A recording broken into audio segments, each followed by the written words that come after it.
for a really, really great relationship, Hmm. one where you just, feel cherished. Well, what if that kind of love wasn't just like luck? Yeah, what if it's something you could actually actively create? I've Exactly. been really digging into this guide. Manifest your specific person. Align, attract, receive by celestial awakening. Right. And it's less about just hoping and wishing, you know? Yep. It's more about understanding the actual mechanics, the nuts and bolts of how you can become a magnet for the love you really want. And that's pretty much our mission for this deep dive. We're not just like skimming. Yeah. We want to pull out the core principles from this guide, the stuff that really puts you in control of your romantic reality. Yeah. And we're going to explore some really key ideas, like um, how your deep down beliefs about yourself actually shape everything romantically, Okay. and the power of your inner thoughts, that internal chatter, plus this idea of living as if it's already happened. Ah, living in the end. Exactly. And some really interesting kind of love alignment rituals. Hmm. So, yeah, ready to jump in. Absolutely. Okay, so the guide kicks off with this really foundational idea. You are the operant power. What does that actually mean for someone who's, dreaming of a specific person? Well, it boils down to this.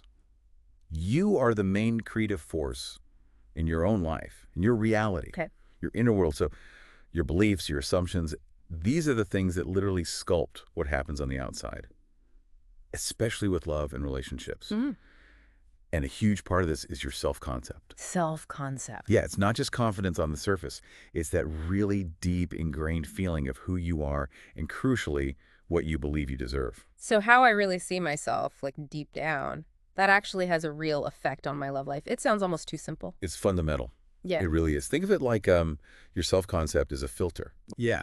If you truly believe deep down that you're worthy of amazing love, you'll naturally move towards people and situations that reflect that. And you'll also kind of unconsciously push away things that don't fit that belief. Okay, that makes sense. The guide really hammers this home. Your self-concept isn't passive.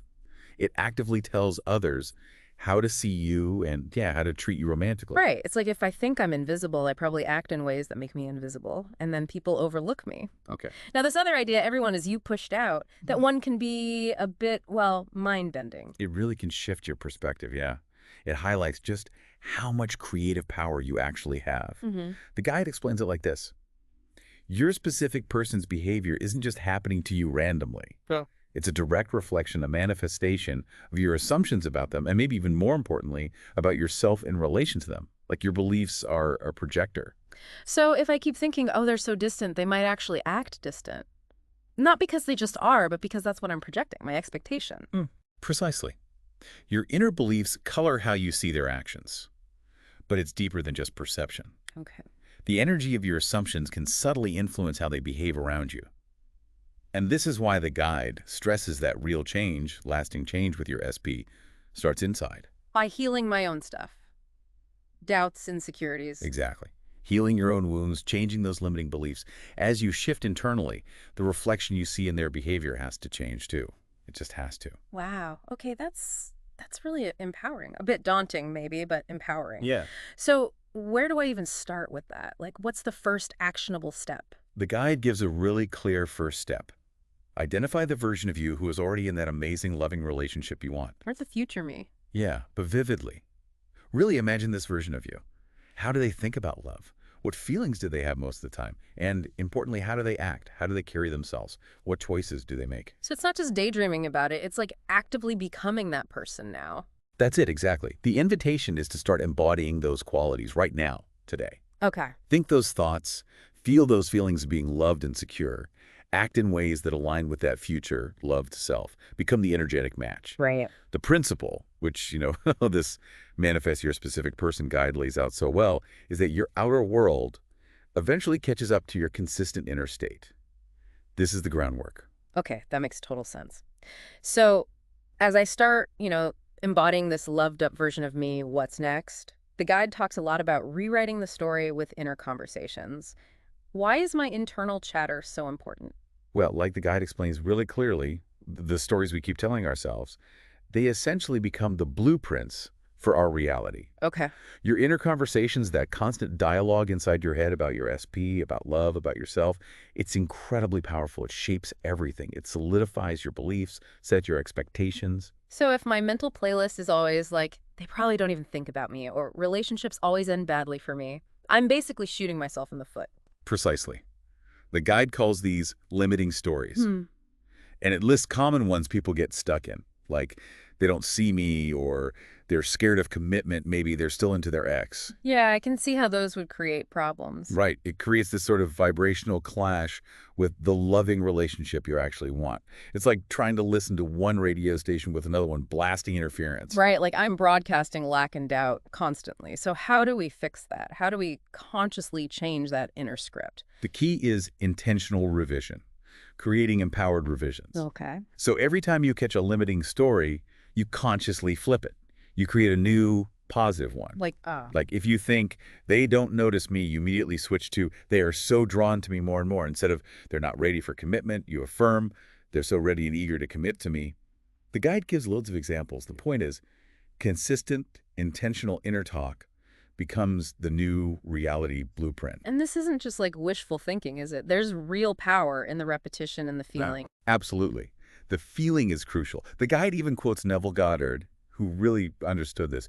He said something like, an inner conversation is a sustained mental argument concerning a person.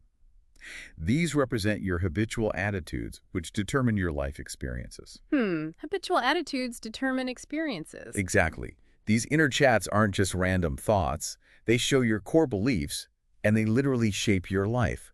It's a cornerstone of the techniques in the Manifest Your Specific Person Guide, getting a handle on and directing those inner conversations. So the actionable step here is to really pay attention to my internal monologue, catch the negative stuff, and actively swap it out for empowering thoughts. That's it. Practice revising them the second you notice them. The guide even suggests imagining conversations with your SP where they're saying all the loving things you want to hear. Okay. And really feel the joy, the certainty of it. Feel like it's happening. That consistent inner revision is a super powerful way to shift your vibe and attract that relationship. Okay, so we're working on being that future self, rewriting the inner story. What's the next layer? The guide talks about living in the end and embodiment.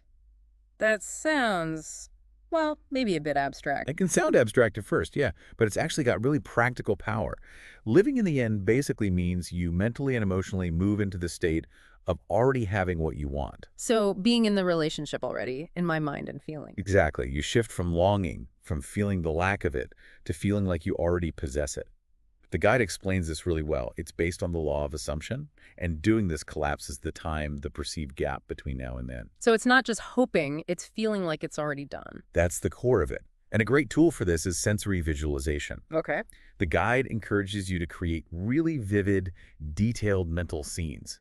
You with your SP, but use all your senses. Both senses. Yeah, feel their touch, hear their voice saying loving things, smell their unique scent, see the look in their eyes.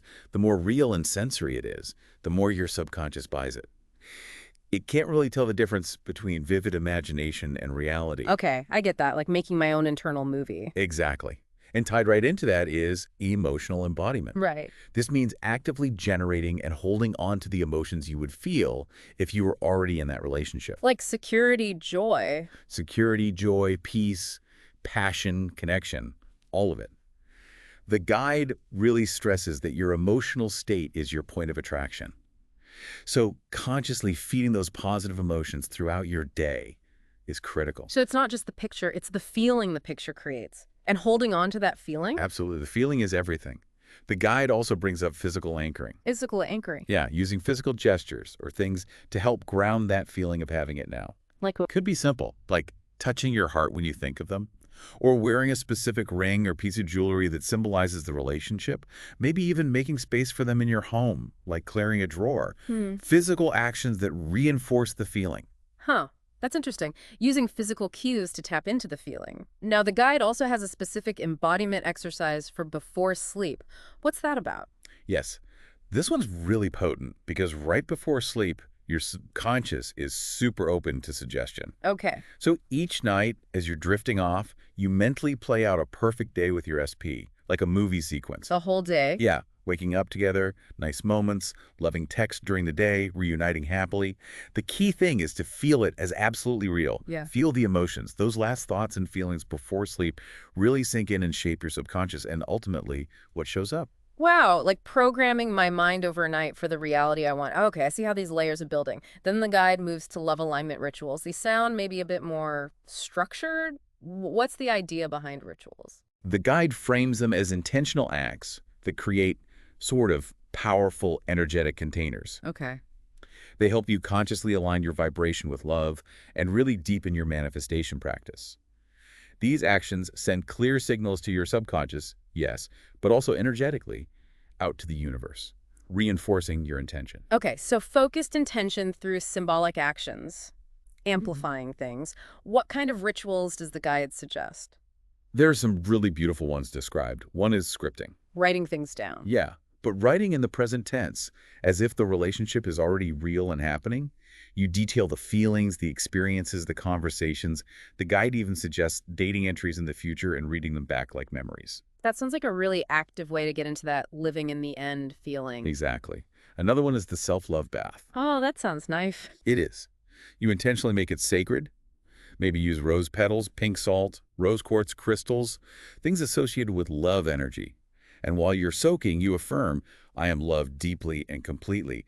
And visualize your energy field just glowing, becoming a magnet for your SP's love. That sounds incredibly relaxing and a great way to connect with self-love, too. What about mirror work? I've heard of that before. Yes, mirror work is really powerful for shifting how you see yourself and embodying the love you want. How does it work in this context? You stand in front of a mirror, look right into your own eyes, and speak loving words to yourself, but as if they're coming from your SP. Oh, interesting. Yeah, like saying, I love you so much, you're my priority, I choose you every day. Things like that from the guide. The goal is to really feel those words landing in your heart, reprogramming any old beliefs that you're not worthy of that kind of love. That sounds like it could be really powerful, maybe a bit awkward at first, but powerful. It can be, yeah. And the last one mentioned here is energetic clearing. What's that involve? This is about consciously letting go of old baggage stagnant patterns, negative attachments, limiting beliefs that might be blocking things. How do you do that? The guide suggests things like using sage smoke or incense to cleanse your space and yourself, or writing down limiting beliefs on paper and then safely burning it, while declaring something like, I release everything standing between me and my divine union. Ah, so a symbolic and energetic clearing of the path. The guide really emphasizes doing at least one ritual daily. Is consistency that important? It really is. The guide stresses approaching them with reverence, with this deep knowing that these acts are actively changing your energy and aligning you with love. Regular practice reinforces your intention and keeps you plugged into the feeling of it already being real. They're like sacred appointments with yourself and your desire. Okay, so we're working the inner game, doing these rituals. What about when doubt creeps in? Or fear? It happens, right?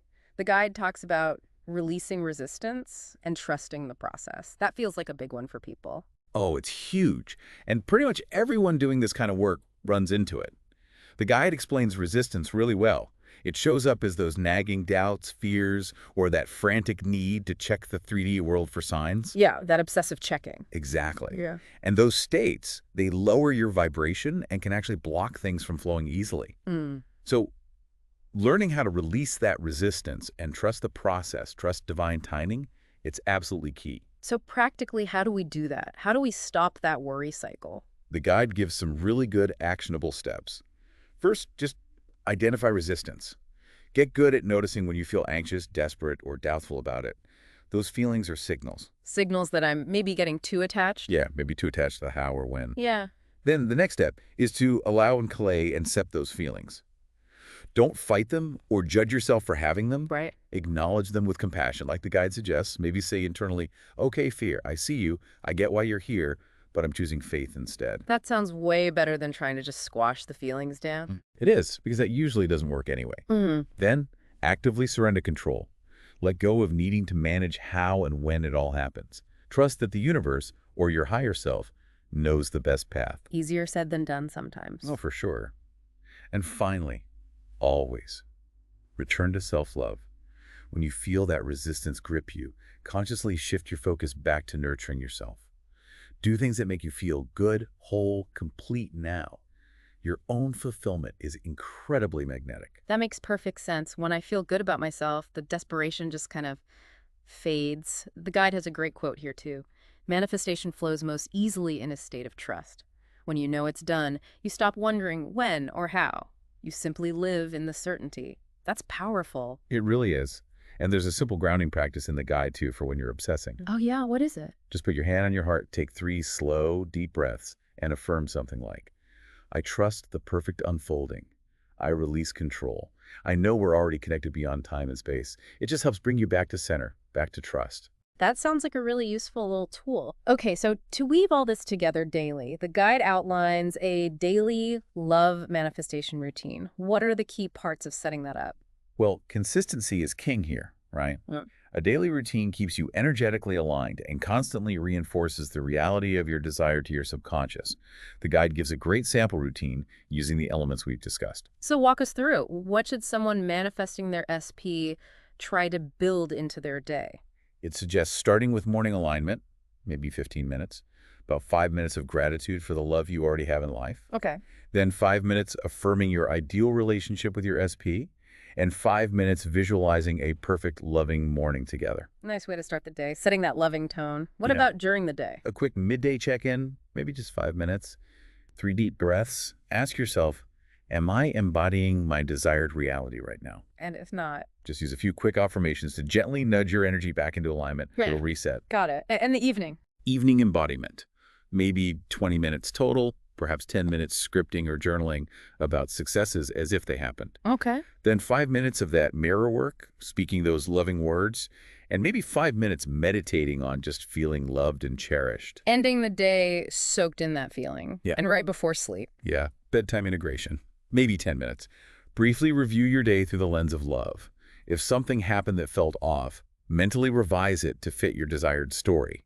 Then drift off, feeling held, loved, connected to your SP. That sounds like a really solid, supportive routine. And the guide mentions, even a few focused minutes count and maybe setting up a little sacred space with items representing the relationship. Exactly. Tangible reminders help. Which leads us nicely into the final piece, affirmations and embodied beliefs of love. We've touched on affirmations, but how do they really function here? Yeah, how do they work for manifesting an SP? Well, as the guide puts it, they're powerful declarations that actively reprogram your subconscious and lift your vibration to match your desire. When you say them with real feeling, conviction, belief, they start to become your actual embodied beliefs. And that's what changes your reality from the inside out. The guide gives great examples for both self-concept affirmations and relationship affirmations. Can you give an example or two of each? Sure. For self-concept, things like, I am inherently worthy of devoted love, or I am magnetic to my specific person. Maybe I am always chosen. Okay. And for the relationship itself, my SP and I are in a deeply loving, committed relationship. Our connection grows stronger every day, or communication between us is always open, honest, and loving. It's really about claiming it as true now, isn't it? There's another great quote in the guide about this. Speak your affirmations not as wishes, but as truths already existing. Feel the reality of them in your body. This feeling is the secret. That nails it. It's not just saying words, it's feeling the truth of them. The guide really recommends saying them in the mirror, looking in your eyes, feeling it resonate. Another great tip is recording them in your own voice and listening often. It just floods your subconscious with that positive reinforcement, overwriting the old stuff. Right. So bringing it all together then, the core message from manifest your specific person, align, attract, receive, really seems to be that we, each of us, have this power inside to create the love we want. Exactly. It's not about chasing or forcing. It's about becoming the person who is already living that reality, already loved by their SP. That's precisely it. As you intentionally align your thoughts, your feelings, your core beliefs with that version of you who's already loved. Your outer world, including your SP, has to reflect that back. It just does. Every time you consciously choose to step back into your power, embody that end result, that feeling of being loved, you're energetically pulling that relationship closer. That's such an empowering way to look at it. It really shifts things from feeling passive to feeling like the architect of your love life. Totally. The key is just trusting yourself, trusting the process, and knowing that the love you want isn't just possible, it's inevitable when you align with it. And honestly, for anyone wanting to go deeper, get the full step-by-step, I really recommend checking out the Manifest Your Specific Person, Align, Attract, Receive guide itself. Right, from Celestial Awakening. Yeah, it's super comprehensive, more exercise, more details, really supported for this journey. Okay, so just to recap the big takeaways from our deep dive into the principles from Manifest Your Specific Person, we covered the power of your self-concept, how your inner conversations shape everything, the importance of living in the end, and embodiment. Right, and those supportive love alignment rituals, the need to release resistance and trust, the benefits of a daily routine, and how affirmations really work to change your beliefs. Phew, lots of powerful stuff there. Yeah. And for you listening, maybe just reflect for a second. Yeah. Which of these ideas really jumped out at you today? What's one small shift you feel you could make, like right now in your inner world? Maybe it's just noticing your inner chat more, or trying one little ritual. Just pick one thing. What's one step you can take today to start becoming that person who's already living in that amazing relationship? Because you really do have that power within you to create the love you desire. Start exploring it. Start using it today.